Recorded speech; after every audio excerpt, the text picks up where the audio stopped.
नमस्कार मित्रमैत्रिणींनो, माझ्या यूट्यूब चॅनलमध्ये तुमचं स्वागत आहे. आज अक्षय तृतीया, त्याच निमित्ताने आज आपण जाणून घेणार आहोत अक्षय तृतीयेची कथा आणि ते ऐकण्याचे महत्त्व. मित्रांनो, अक्षय तृतीयेची कथा ऐकून विधीपूर्वक पूजा केल्याने भरपूर लाभ मिळतो. या कथेला पुराणातही महत्त्व आहे. जो कोणी ही कथा ऐकतो, पूजा करतो व दान धर्म करतो त्याला सर्व प्रकारचे सुख, धन, ऐश्वर्य, वैभव प्राप्त होते. या संपत्ती आणि कीर्तीच्या प्राप्तीसाठी वैश्य समाजातील धर्मदास नावाच्या व्यक्तीने अक्षय तृतीयेचे महत्त्व जाणून घेतले.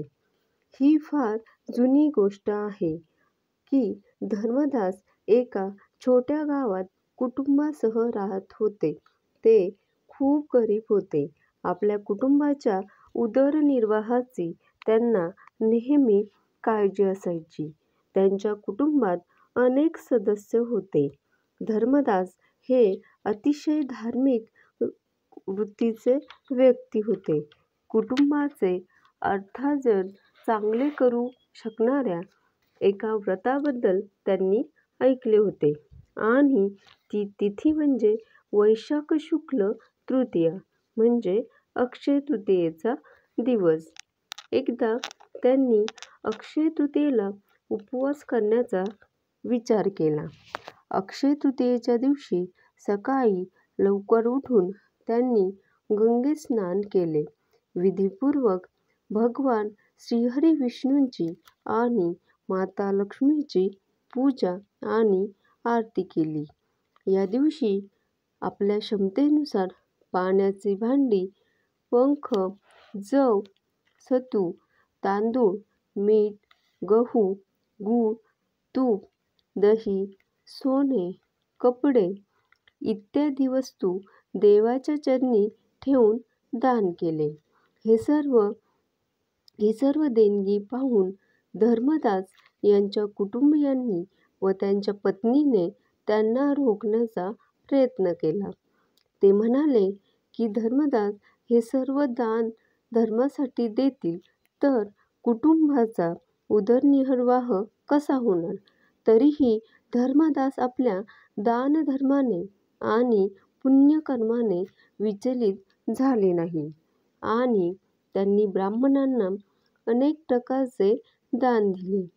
आयुष्यात जेव्हा कधी अक्षय तृतीया साजरी करण्याची वेळ आली त्यावेळी या पवित्र सणानिमित्त प्रत्येक वेळी धर्मदासांनी या दिवशी पूजा केली आणि दान असे विधी केले. म्हातारपणाचा आजार, कुटुंबाचा त्रासही त्यांना त्यांच्या उपवासातूनही विचलित करू शकला नाही.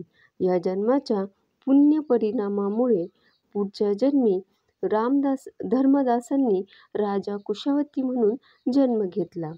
कुशावती राजा अतिशय प्रतापी होता. त्याच्या राज्यात सर्व प्रकारचे सुख, संपत्ती, हिरे, रत्ने, सोने अशा कोणत्याही प्रकारची कमतरता नव्हती. त्यांच्या राज्यात लोक खूप सुखी होते. अक्षय तृतीयेच्या पुण्य प्रभावामुळे राजाला वैभव आणि कीर्ती प्राप्त झाली, परंतु ते कधीही लोभाला बळी पडले नाही.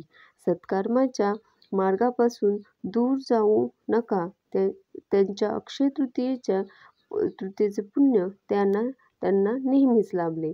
ज्याप्रमाणे भगवंताने धर्मदासांवर कृपा केली त्याचप्रमाणे जो कोणी या अक्षय तृतीयेच्या कथेचे महत्त्व ऐकून नियमानुसार पूजा व दान करेल त्याला अक्षय पुण्य